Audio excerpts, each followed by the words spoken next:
Hello, and Randy here. Welcome back to Farming Simulator 25 on Alma, Missouri here. Since last episode, mowed our hayfield. It is all ready to be raked up here, and I plan on turning these into silage bales here, by the way, so we're not going to ted this field. We're just simply going to rake it and bale it. And then over on field, let's see, was it field 2, I believe we were working on here last time? We got that one finished here. We got soybeans in this field. That field is all planted. We'll hopefully get some more planting a little bit later this episode here as well. We still got fields 1 and 7, I believe. I think that's the last 2 fields that need to be planted here yet. So anyway, we're going to get this going here first. I am probably just going to set this up with course play here, I figure. So let's get a course going. Double check, make sure we got a number of headlands. We're going to do, 2 headlands. That should be sufficient, I think. It's not like the normal hard worker where it just kind of automatically is like, yeah, we'll do this many and call it good. Of course, but you kind of have to set it right. So anyway, first waypoint. Oh, and you know what? No, we are going to redo that course. Reason being, it works better if you do the headlands last. Yeah, we want to start on center. Start on the center. Regenerate that course, please. Yeah, again, I'm going to just real quick here. If you do the headlands first, Evan, and then you run the baler on courseplay, the baler is going to do the headlands first. You can have all the bales on the headlands. Then when courseplay starts to go up and down the field, those bales on the headlands are going to get in the way. So just a little tidbit there. Do the inside of the field first. You might still potentially get bales in the way on the headland, but it's not quite as common, right? So anyway, in case you can't tell, we're also joined by the boss baby here again today.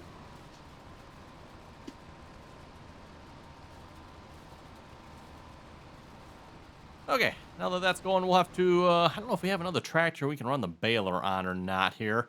The John Deere 8R is like the only other tractor we can put the planter on here, so yeah, this tractor I don't think has a PTO on it, so that's kind of out of the question. How about the Ford? Does the Ford have a PTO? Ford also does not have a PTO. Very interesting. No PTOs on these old versatile tractors. I'm kind of curious, Evan. I don't know in real life if that was an option or not. You know, was the PTO an optional accessory? Accessory, I guess, whatever you want to call it. Boy, looking at this, doesn't look like there's even any spot for a PTO to go through, was there?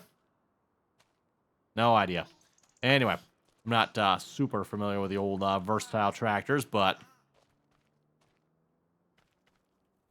I said, no PTO on that one. Well, unless it's back behind the weights here, but it does not appear to be. Okay, well anyway, we're gonna start planting here. I'll start with the John Deere 8R here on field 1. I was gonna say this is field 2. No, field 1. We got field 2 planted last episode. You know, I think we'll do some corn here on this one. Interesting enough, we can actually plant canola with this planter too. Oh, thought I did start the engine. Apparently not. Also, we did not cultivate this field, did we? You know what? We might hop over to the other field here first. I just realized that field is still planted yet. Let's see. What's the other field number here? This one here is field 7. Yeah, field 7 is, or well, let me rephrase the 7. It was cultivated here, so hopefully it still is. Obviously, last episode, that one with the whole precision farming mix up there. I'm not entirely sure, you know, what all our fields are like here anymore. I kind of had them mostly ready to go here last fall, with the exception of some plowing and cultivating, but does this not get us across to the field? I guess it does not. What is I'm not sure what the purpose of this road here is then. Guess I have not been down that way. There's nothing down there, so I don't know if there's supposed to be or not, but there's nothing down there at the moment.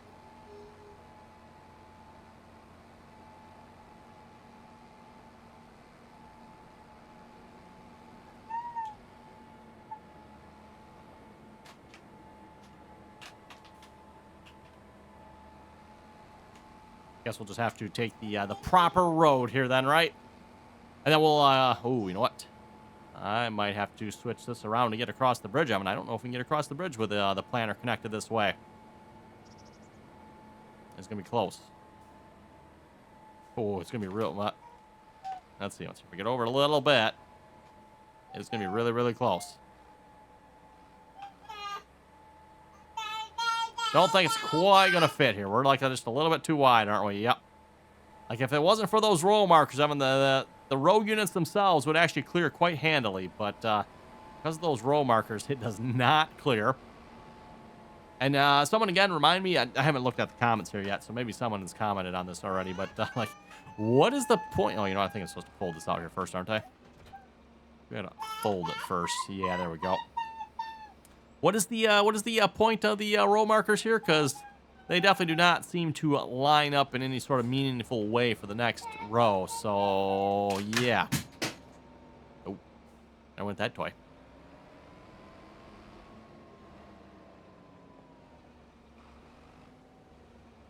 Nope, not connected, are we? Okay.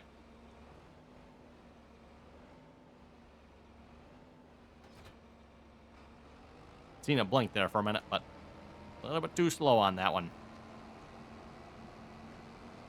Okay, let's try this again here. We could probably just drive across the ditch over here too, I suppose. Not super deep.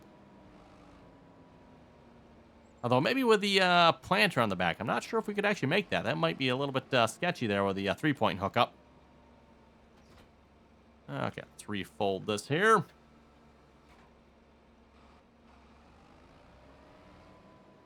And let's get some steering assist set up. But before we start planting, I'm gonna go grab our cultivator and get him going on field 1 there. So steering assist, yeah, that should all be good. Check, check.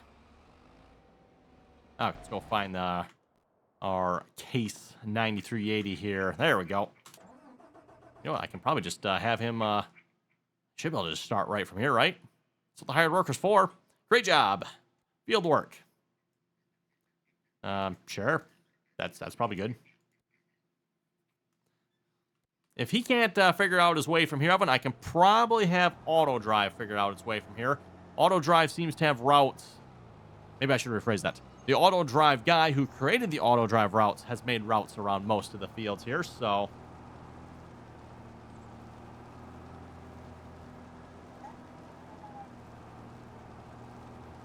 Okay. Hopefully he can make it to his destination here. We're gonna hop back over to the planter here, and let's start planting. Plant some corn here this episode. I like some corn, right? Okay, lock on our steering. Turned on. Yep, should be good.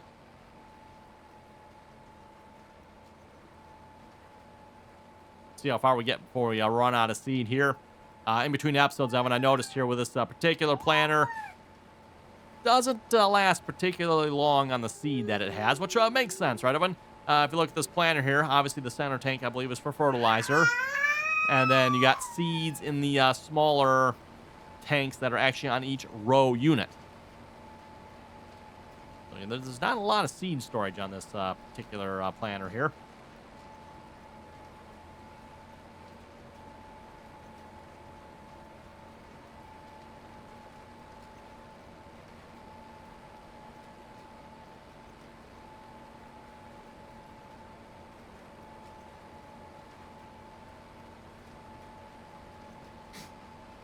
And just a reminder here, by the way, if you haven't clicked that subscribe button, don't forget to do so. Always very much appreciated. As always, too, if you like the video, don't forget to click that thumbs up icon there. And if you'd like to join us in on our multiplayer servers, you can find our multiplayer server information down below in the description there. Again, anyone is welcome to join as long as you can play nicely, follow the rules.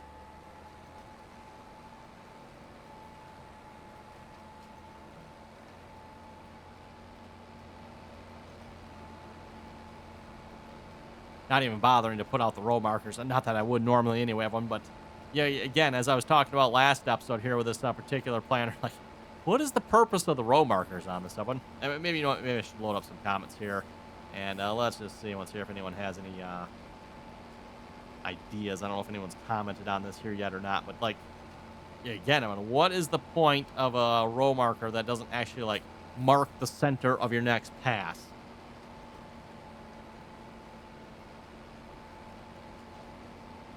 Doesn't look like anyone has commented on that yet from what I'm seeing here.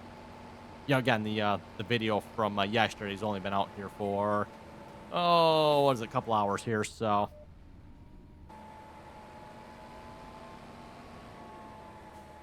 But yeah, again, if anyone has any ideas, like, what is the point of a row marker oven that doesn't actually mark? Again, I could put it out here. Oh, it's not even gonna do anything. What the heck? Like, what's the point of a row marker that doesn't even do anything? I don't think there's anything else I need to do it. Like, it should be row marking. Could be doing something. There we go. There we go. Yeah. I think it was just, yeah. But anyway, if I stop right here, everyone, back up here, you can see there's the center line for our next pass. Right? I'm obviously using steering assist here. It's not even close. Like, it's not even close. And I could see that right away when I got this planner. When I'm looking at it here, like, that row marker does not look long enough. And sure enough, we fold it out. It's not even close, everyone. So, I don't know. Weird. Very, very weird. So if anyone has any ideas why that is, I'm curious. If I get a chance, then what I want to do is I should look this planner up in real life. What is this here again? This is like Verlin Optima RS, huh? Look at it in the shop here, see if it actually has like any other numbers on it or anything like that. Planters. Oh, where's the Verlin? Right there. Verlin Optima RS. Okay, well, you know what? I've got an iPad right in front of me here. Let me see once if I can find. There's my browser. Let's do the, what was this? Verlin. How do you spell that? Verneland. Optima RS. Let's see once what old internet comes back with here on this one.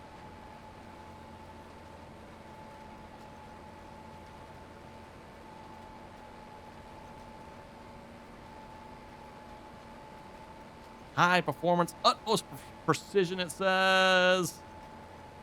Huh. Yeah, I'm looking at the picture of it, and the picture has short little row markers as well. Although in the picture of it, the tractor obviously has GPS, and they're not even using the row markers. They're clearly using GPS, so.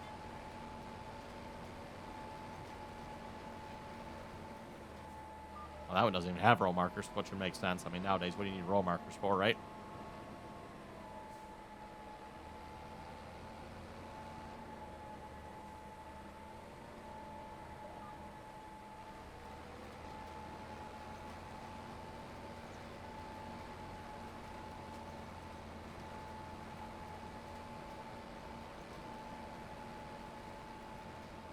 Yeah, I could be wrong. I mean, I'm just looking at the pictures here. Again, you folks are welcome to, Google this as well if you'd like. But looking at the pictures here, I see what appears to be a 12-row unit here in the picture, and it definitely has these short little row markers on it. Just again, looking at the picture, this looks pretty much identical to the picture, I would say, from what I can tell.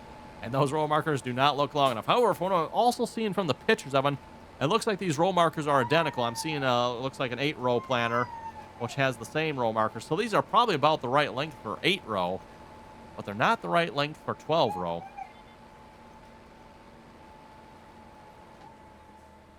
Wonder if it's one of those situations where you need to like set and calibrate these things or something.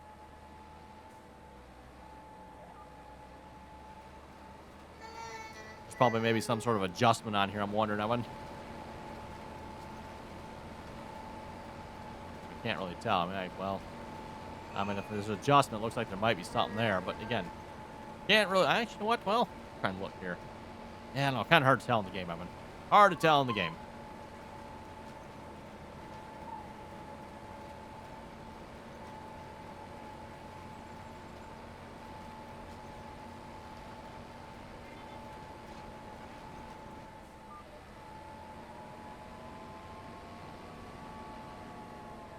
Okay, looks like the headlands are done. We can start going up and down the field here. I don't think we need to bother with that little piece right there.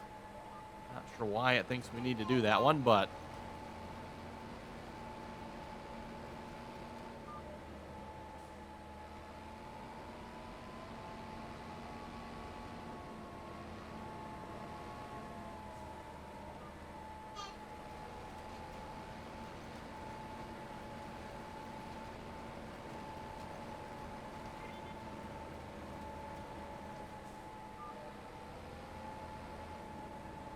so you go up to 18 rows on this particular. Again, I'm just looking at the stats here for this planner. I'm seeing 18 rows here. I'm not quite understanding their naming type here, but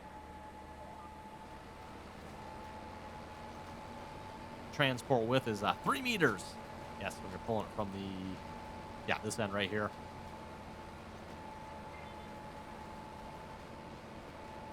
Which actually, I mean, you're looking at it, I don't know about the 3-point hookup part, but the rest of it, I mean, that's not a bad method of doing it, I guess. Not a lot of folding parts there, doesn't seem like, other than the hitch assembly.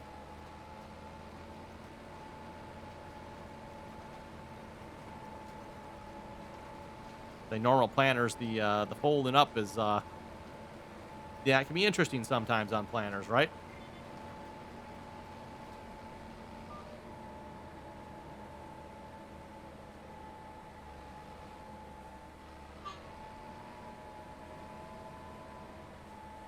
Yeah, here again, I'm seeing, looking at another picture of a 12-row oven. The row markers look the same, so I wonder, it's got to be, I mean, there's got to be, like, you have to set these correctly or something. And obviously, when Giants modeled this, they probably just modeled it as it is, not realizing that you probably in real life have to set these correctly, I would assume. Because I was, again, like, what is the point of a row marker arm that is not actually correct? That's the answer I'm going to go with that one, unless someone knows better than what I do. I'm thinking that is probably the answer.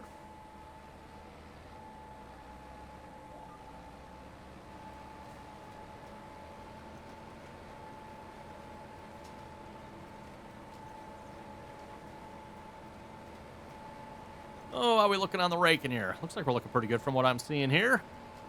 I don't know if we'll quite finish that this episode here or not. But as soon as he finishes, we'll get the baler started on that one.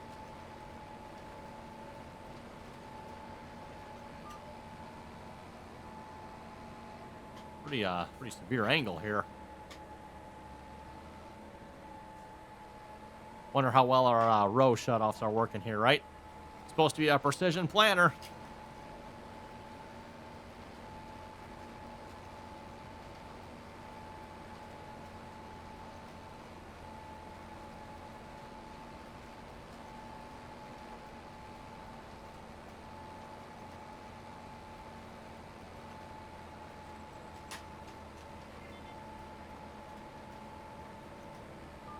Okay, well, anyway, we'll head over to the comment section here now, Evan. See what you folks had to say here for last episode. I guess that's enough looking up Kernel Optima RS planners here for now. Start off with the first comment here from Tommy. Tommy, oh, my comments just refreshed here a minute ago. Okay, there we go. I don't know why I did that. Tommy was saying that Case IH 9380 is 400 horsepower. That makes sense. Again, the one we have in the game at the moment is 600. I think they're trying to say that's supposed to be like some sort of chip-tuned one, maybe. Or maybe they just made it OP. I don't know.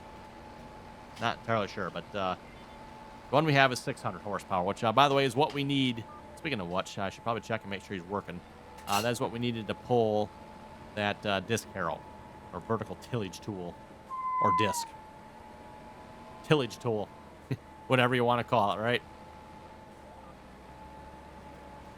Oh, let's see. Is he getting the job done over here? Hey, looks like he is. All right. 9380.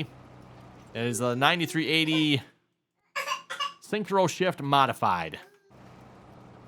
Not sure what the modified means. If they're just, yeah, I don't know. Not sure what they mean by modified. Modified horsepower? Or they've done other things to it I probably don't want to know about. I will have to say, looking at this Saliford, Evan, I do agree with the assessment of 600 horsepower. That looks like it would take 600 horsepower to pull that.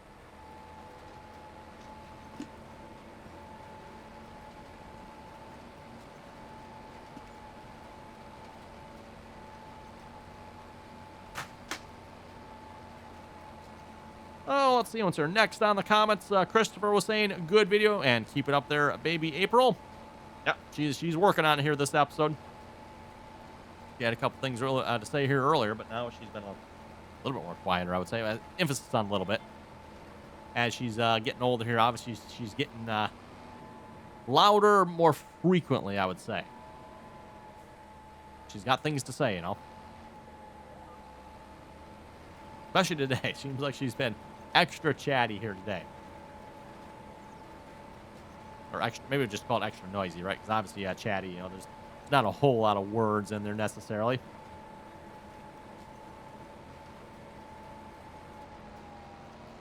possibly a few dadas and mamas, but okay. Let's see what's here. Oh, fertilizer. Wow, we actually ran out of fertilizer. I would. We're gonna have to.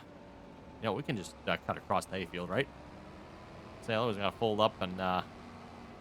Oh, we need to get seed tender. That actually might not be a half bad idea. Ooh, now here's the part I was worried about. Not hard to make it across this, but can the planter on the 3-point make it across? That's probably questionable for real life. I think the rear end of that planter is dragging pretty hard there.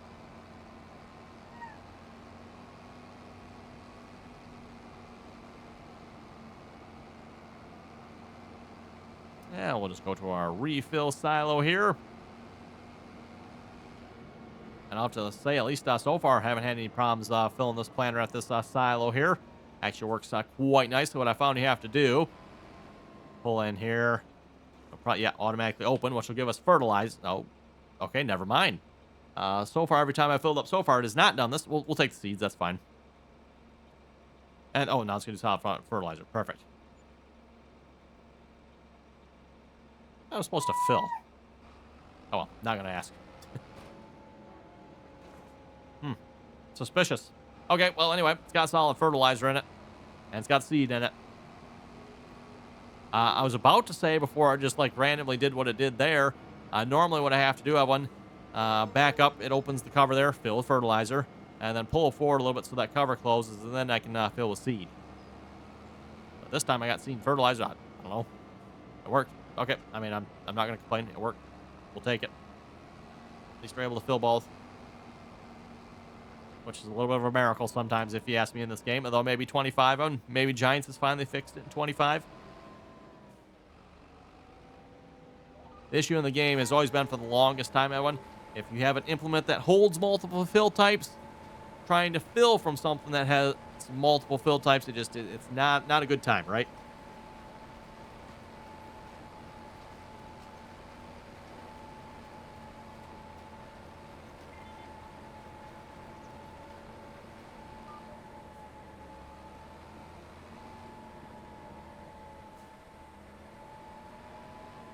I don't know if we'll quite finish this field here this episode, but we might be close. We're making some pretty good progress here on this field.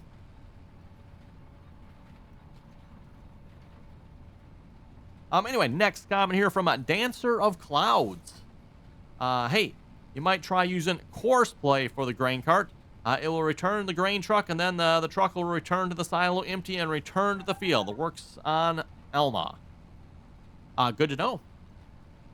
And yes, I have obviously used Courseplay in the past. And like Dancer of the Clouds was saying, that is one of the nice things about Courseplay. When Courseplay is done, or the field is done, it will take the time. It will go unload the grain cart. It will unload the combine. It will unload the truck. Everything will be unloaded when you're done with the field. Auto drive, when you're done with the field, I'm going to just, whatever state it was in when the combine finished, that's where you'll be at. I mean, if you happen to get lucky and auto drive is currently unloading the truck as we finish the field, well, it will finish unloading the truck. But anything that is still in the combine or anything that is still in the grain cart will still be in the grain cart yet. So kind of one of the nice things there about Courseplay. Their Courseplay will completely unload at the end.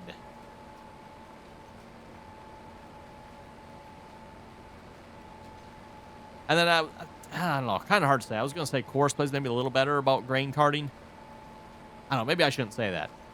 I don't know. What do you folks think? For those of you who use Courseplay and auto drive, you folks out there watching, what do you think is better? Is Courseplay better at grain carting, or is auto drive better at grain carting? Now, auto drive, I would argue, does have one slight advantage. Maybe it's not an advantage. Auto drive will unload more than just itself, right? Auto drive will unload the combine if you are driving, if you have a hired worker driving, or even if Courseplay is driving. Any one of those three, myself, hired worker, or Courseplay driving that combine, auto drive will unload it. Courseplay, a little bit annoyingly, I might add, will only unload if Courseplay is driving the combine. Took me a while to figure that one out too. Boy, Courseplay just not work? No, Courseplay works. You just you have to have Courseplay running the combine as well. It didn't always used to be that way, by the way. That was a change in 22, I think. I think they changed that Farming Simulator 22. Maybe it was 19, somewhere in there. They changed it. And, of course, they will no longer unload hired workers and or myself if I'm driving, right? Or if you're driving.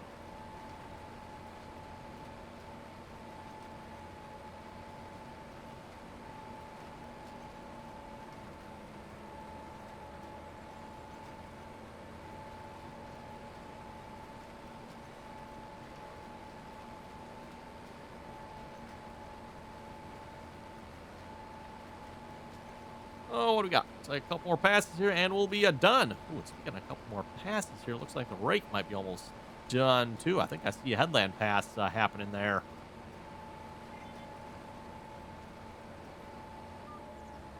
Not sure what we're going to plant on the last field here yet, by the way. We got corn on this field. We got soybeans on field 1. Oh, we might do some sorghum or something like that yet. We'll see once here.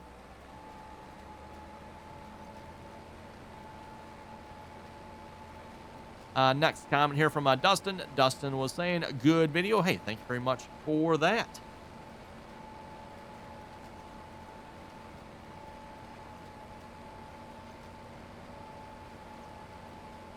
I think that looks like that's all the comments here on yesterday's video as of now. Reminder again, if you want to leave something down below, always enjoy reading all your comments. You got any questions, comments, whatever. Like I said, again, throw it down below.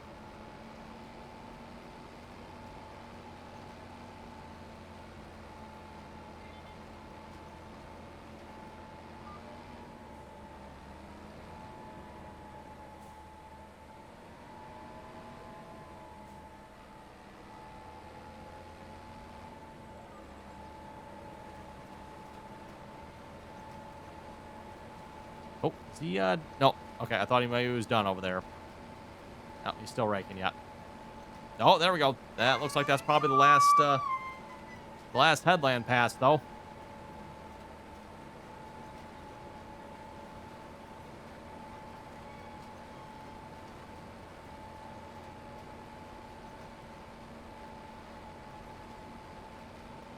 I'm not mistaken, looks like you might be missing a little on that headland pass. Let's hop over there real quick a minute. Oh, okay, no, that's not. I'm just seeing, like, the edge of the field, I guess. Just, yeah, the different color on the edge of the field there. I'm looking at the distance of it. Doesn't it look like he's missing something along the edge? And actually, you know what? From this, looking at it from here, it makes this edge look like it's darker here. But in reality, you go over there, this edge is actually, I would say, lighter. Okay, well, anyway. Getting the job done. Yeah, there we go. Trying to go back to my tractor.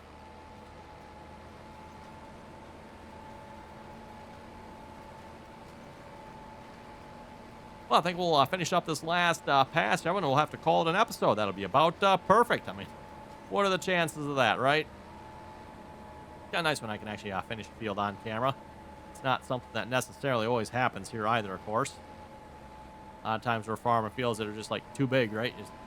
You can't finish the field on camera unless we do, like, some high speed or something like that, but...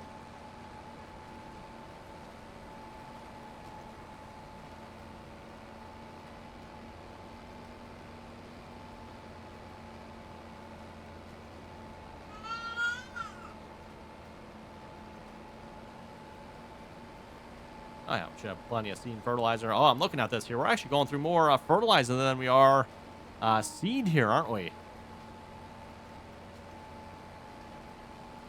I guess that would make sense. Corn is probably using a lot more fertilizer than everything else we've planted so far. Trying to go look at this here now in a minute at the map. Precision farming. Yeah, that's probably quite a bit of fertilizer on this field here compared to what we normally would put on the rest of the crops, right? Anyway, with that, I think we're going to wrap it up here for this episode. You folks have any comments or questions, be sure to leave them down below. And as always, thanks for watching. Until next time.